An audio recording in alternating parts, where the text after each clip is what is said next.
Hello friends, this is Himanshu Ranjan.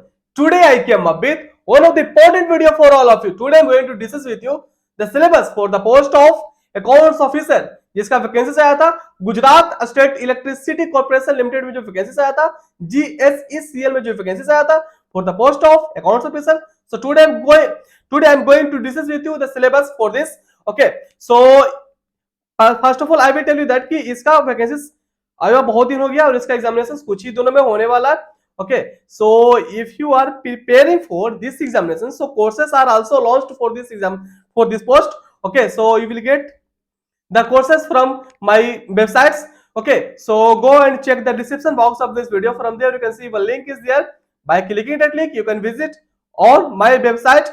Okay, so वहां से courses purchase करिए and start preparing for your examinations. Okay, so today I'm going to discuss with you the syllabus which are provided by the GSECL. Okay, GSECL.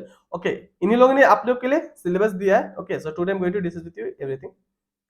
Okay, so इसका preparation आप कर सकते हो. Courses already launched है, available है. Okay, सो tentative syllabus ये लोगों ने दिया है. ओके, और एक one important things for all of you, आप मेरा टेलीग्राम ज्वाइन कर लो. ओके, टेलीग्राम पे ज्वाइन करने से आपको काफी ज्यादा बेनिफिट होगा. वहां से आपको मेरे क्लासेस से रिलेटेड हमेशा जो इंपॉर्टेंट अपडेट्स होता है वो आपको मेरे टेलीग्राम से मिल जाएगा और आपको ये पीडीएफ भी मेरा टेलीग्राम से मिल जाएगा. So go and check the description. From there you can see one link is there. By clicking it link you can join my Telegram. Okay, आगे बढ़ते हैं. टेंटेटिव सिलेबस इन लोगों ने दिया आप लोगों के लिए. Tentative syllabus for the examinations. Okay, so first of all यहाँ पे देख लो आप, आपका जो पेपर होगा वो दो सेक्शंस में रहेंगे. सेक्शन 1 जो रहेगा वो रहेगा गुजराती लैंग्वेज एंड ग्रामर, जो कि 10% का वेटेज रहेगा आपका पेपर का. जो सेक्शन 2 रहेगा, ओके, वो कवर करेगा आपका जो covering following subjective topics. That means आपका टेक्निकल जो भी टॉपिक्स है वो आपका कवरेज रहेगा. तो मोस्ट ऑफ द क्वेश्चन जो यहाँ पे पूछे जाएंगे वो टेक्निकल से रहने वाले हैं. ओके, सो आप इसका बेहतर प्रिपरेशन कर सकते हो मेरे कोर्सेज से. ओके, फर्स्ट ऑफ ऑल यहाँ पे आप देख सकते हो फाइनेंशियल अकाउंटिंग में आपको यहाँ पे सिलेबस में लिखा है इंड एस.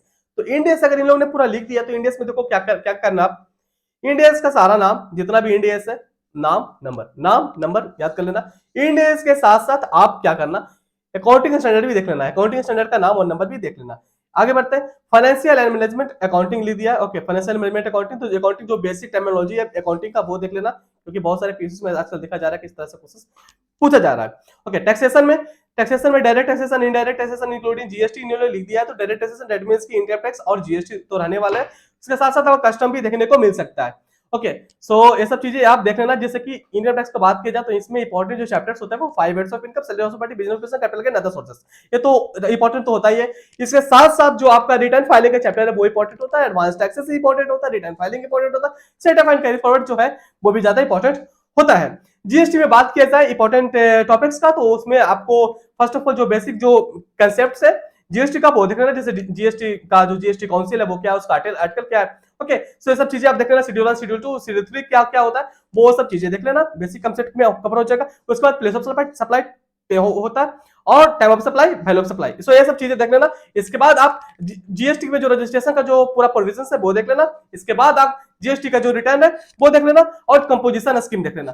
सो ये सब चीजें मैं जो बताया वो काफी ज्यादा इंपॉर्टेंट होता है. मोस्ट ऑफ द पीसीएस में इस तरह से मतलब इसी टॉपिक से क्वेश्चन पूछा जा रहा है. इसी ये सब टॉपिक से क्वेश्चन पूछा जा रहा है. कोई भी टॉपिक से उठा करके इन लोग क्वेश्चन पूछ रहे हैं. ओके, सो ये सब चीजें मैं आपको बता रहा हूं. अगर आपके पास टाइम है तो और भी पूरा पढ़ सकते हो. ठीक है, जीएसटी भी बहुत बड़ा है, इनकम टैक्स भी बहुत बड़ा है. जितना पढ़ सकते हो जितना पढ़ो. ठीक है, पर मैं आपको बस एक आइडिया दे रहा हूं, एक बता रहा हूं कि पेपर किस तरह से पूछा जाता है, कौन कौन से टॉपिक्स इंपॉर्टेंट होते हैं. Okay, if you have the time so आप पूरा पढ़ो ना. इनकम टैक्स, जीएसटी जितना पढ़ना जितना पढ़ो.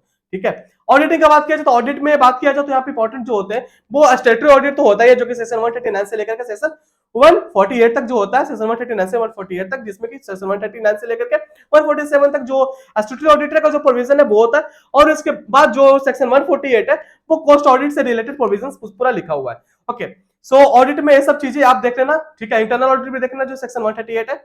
ओके, कंपनी एक्ट जैसे देख लो. कंपनी एक्ट 2013 लिखा है. दैट मींस कि जो आप ऑडिट में जो सेक्शन 139 से लेकर के 148 और 138 जो कि इंटरनल ऑडिट है, तो सारा चीज आपको कंपनी एक्ट में भी कवर हो जाएगा. इसके साथ साथ जो आपका डायरेक्टर का जो प्रोविजंस जितना भी स्टार्टेड है सेक्शन 149 से लेकर के सेक्शन 204 तक वो देख लेना. इसके साथ साथ जो प्रोस्पेक्टस का चैप्टर है जो सेक्शन 123 से स्टार्ट जो होता है वो डिविडेंड का चैप्टर तो वो सब चीजें आप देख लेना। ओके, वो सब चीजें इंपॉर्टेंट रहेगा।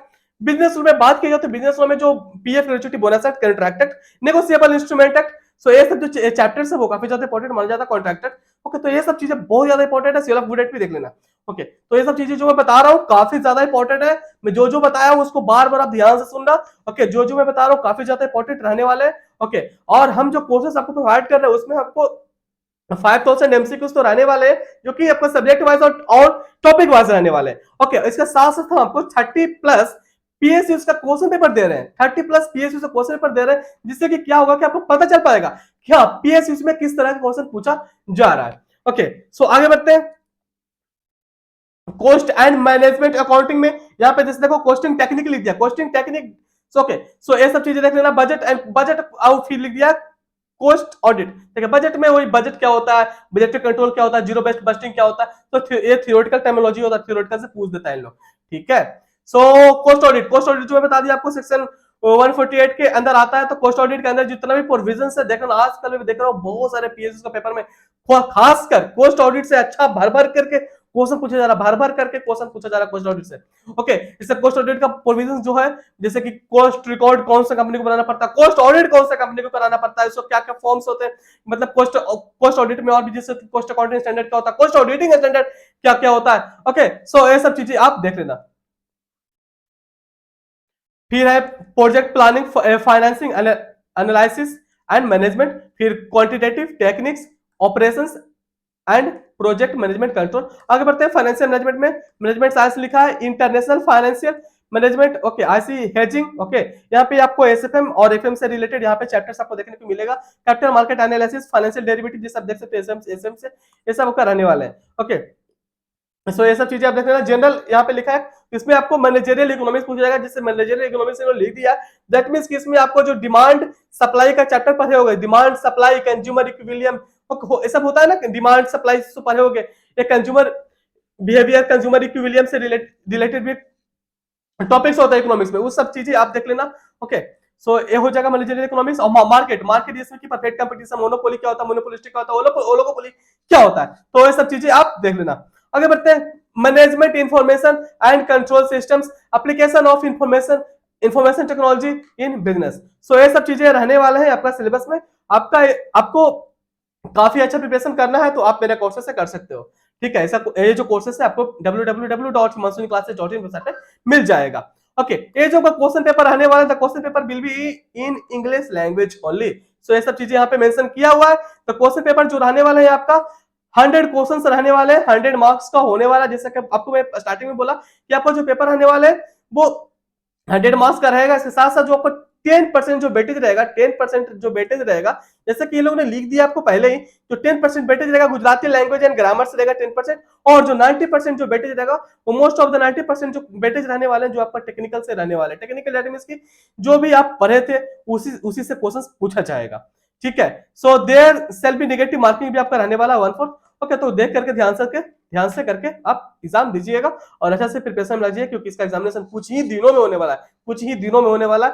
प्रिपरेशन करना स्टार्ट कर दीजिए, कोर्सेज परचेस कर लीजिए। और पूरे में बता देता हूं, मैं पूरे फाइनेंस में सबसे पहले सबसे इंपॉर्टेंट सबसे रेलेवेंट कंटेंट हम ही आपको प्रोवाइड करते हैं। तो आज ही इस यूट्यूब चैनल को सब्सक्राइब करिए और आप इस वीडियो को अपने दोस्तों के पास शेयर करिए, ताकि ये चैनल और भी जितना जल्दी हो सके ग्रो हो सके, और मैं आप लोग के लिए हमेशा यूजफुल इंपॉर्टेंट वीडियोस हमेशा लेकर के आते रहूंगा। तो आज ही इस यूट्यूब चैनल को सब्सक्राइब करिए, वीडियोस को लाइक कर दीजिए।